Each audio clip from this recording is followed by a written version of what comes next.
Hello my dudes and welcome to a new video. Today is a special day because today we make the cake to celebrate 1 whole year of Teddy Mush. On April 27th, it will be 1 year since I started my Instagram account. So today we are baking a birthday cake for Teddy Mush. And of course, we are modeling it off of none other than the jellycat amusable cake. How precious. This will be our muse for the birthday cake. I'm super excited. I've got all the baking stuff ready to go. You're just gonna sit right over here for moral support. And it wouldn't be a baking segment without a chef friend. So say hello to my little tiny smudge elephant. She's got a little hat, so she's ready. She does not have a name yet, so comment down below some name suggestions because I literally just got her today. So without further ado, let's get started with the baking. Alright, so we got our bowl. We are going to be using boxed cake mix because I could not be bothered to do anything else. So according to my calculations, we will be needing 1 cup of water, 1/3 cup vegetable oil, and 3 eggs. I do not have vegetable oil, but I do have olive oil, so we're going to be using that. I got my eggs, and yeah. Oh, you can't see the cake. I don't know where to... Can you... There, it's hidden. It's like Where's Waldo, but with birthday cake. All right, so let's open this out. Let's open this up.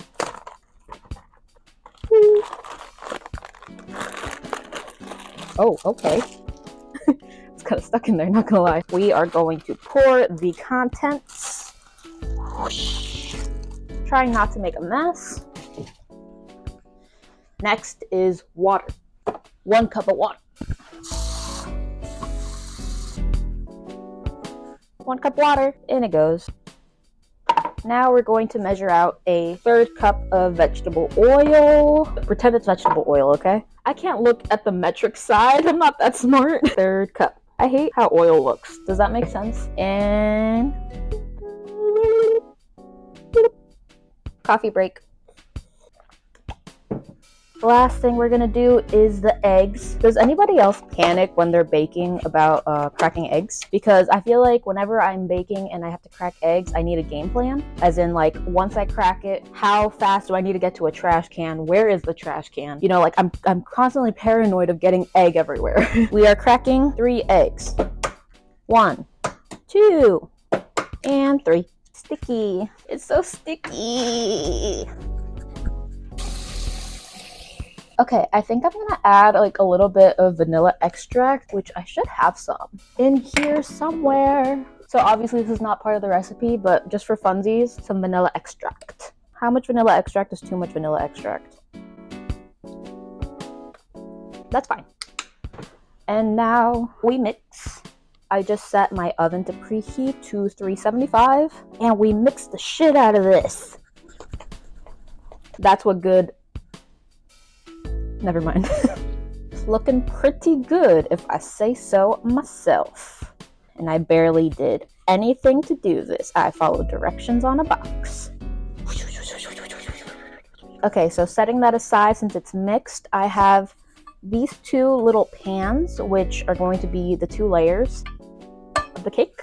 And I have cut out already little parchment circles to make sure that nothing sticks to the pan, because that's my biggest fear when I bake, is that everything's going to stick to the pan. And we have vegetable cooking spray. So hopefully between all of those factors, we should not have anything sticking to the pan. Put in the parchment. I am chef. And now we're gonna split this evenly between the 2 and pray to God that you do not spill it everywhere. I should probably do a better job of showing this. Okay. Okay, this is fine. This is fine. Everything is fine. How are we looking right now? This needs a little more. I mean, at worst, if they're like a little too uneven, I can just kind of like cut them to shape. But we're going to do our best from the get-go to get it right. So that's what those are looking like. They look pretty good to me if I say so myself. And now we're just going to wait for the oven to preheat.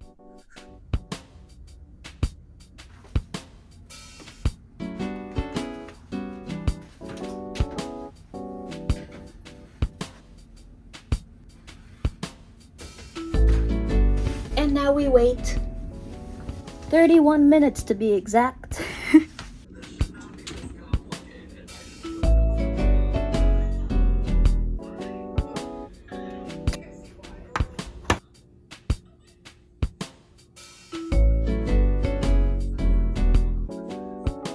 Okay, so we're back. Cakes have been cooling for like an hour or so, maybe a little more than that. And I think now is moment of truth. We're going to see if hopefully they come out of the pan okay. Okay, here we go.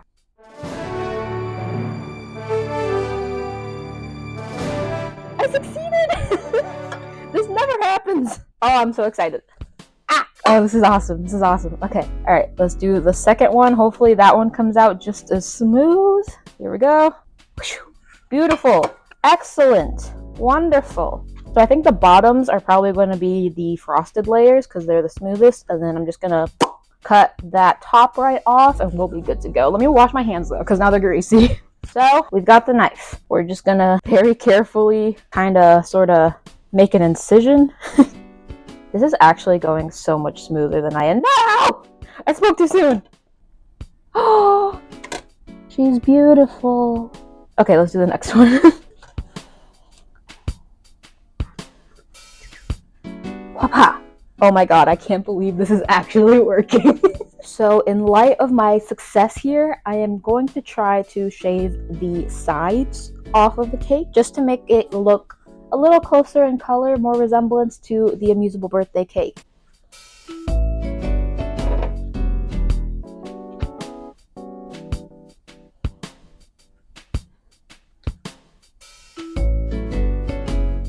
Now let's see what we've done here. Gonna even it out on the little corner so they're less sharp. Good. I think that's good for the most part. For the purposes of this video, I did get one of these little rolly cake display thingies. I'm hoping it's gonna make it a lot easier to ice. And also it's just gonna look pretty. I like things that look pretty. So let's start putting this cake on here and start decorating. First, I'm just gonna ASMR. Was that good? So for frosting, I have this Betty Crocker Rich and Creamy. Oop, I already opened it, don't worry. It was sealed when I got it. Wait, I gotta use the spin. It's not really, we'll leave the spinning for the end. This has been really fun, and like honestly, I did not expect the baking portion of this video to go so smoothly because I'm a bad cook, but I'm a worse baker. You know, I was doing this for funsies. I wasn't really expecting too much out of it. I want to make it a really thick layer because I want to make sure that it's visible, like fully visible on the sides, so that it really looks like the jellycat birthday cake. More frosting. I'm glad with the size that I picked for this. I didn't want to make anything too big. 1, more difficult to bake. 2, too much cake and not enough of me to eat it. How are we looking? I think it's good. So I think we are pretty well frosted. So we are going to add on the top layer. More ASMR. That's pretty good. Maybe if I like shape the cake more now that it's stacked, it'll look better. I'm scared I'm gonna fuck it up. So like, what if I just like go across like this? That kind of did something. Slant so that see kind of matter if it's on. Okay, so I'm gonna go ahead and start on the top of the cake.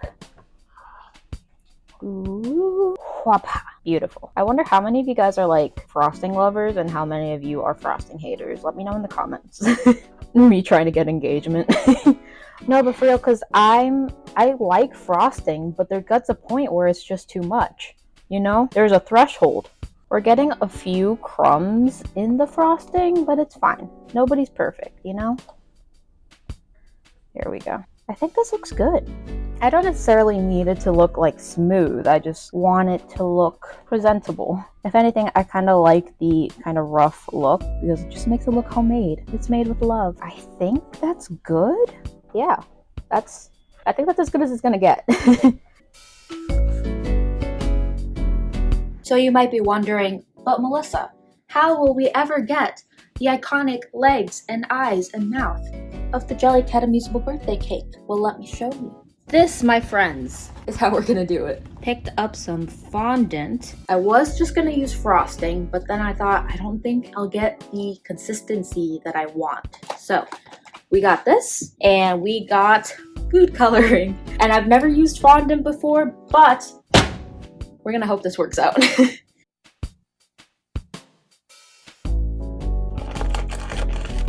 Separate it into 2 groups and then drop some food coloring into each one to get colors that I need.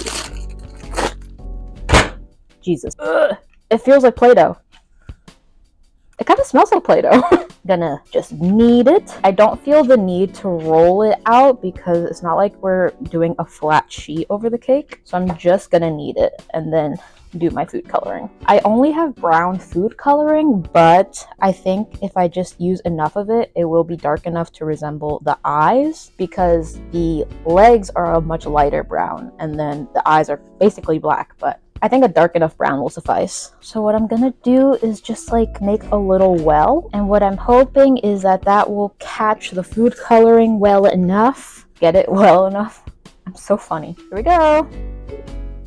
I'm gonna start with 2 drops because I don't know how dark this is gonna be. My hands are so sticky! Yeah, we need more. We need more.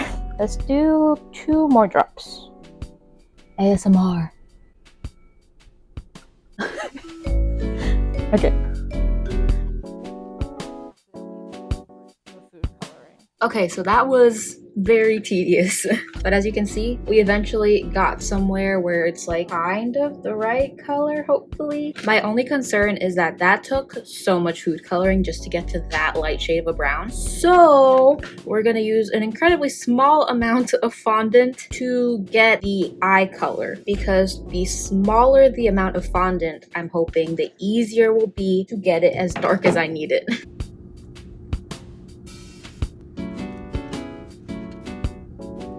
Oh, but it's like spreading all over my fingers. By the time I'm done mixing it, there's gonna be like nothing left. What have I done? What have I done? Ah! Okay, so that was a fail. I got the leg fondant, but the eyes, getting the color for the eyes, it was just not happening. I made a mess. I thought, why not use some coffee beans? They're not exactly as dark as I would have liked. We're making do with what we got. And obviously, plan A was not going to work, so plan B it is. Let's shape the legs and then get them on the cake.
So, I would say that was pretty successful. Look at that cutie. Don't mind the little goblin mouth going on because of the green, but besides that, pretty good. Pretty good improvisation if I do say so myself. Thank you guys so much for following along with me for 1 year of Teddy Mush on Instagram. I hope you guys liked this video and hopefully there will be more to come. Bye!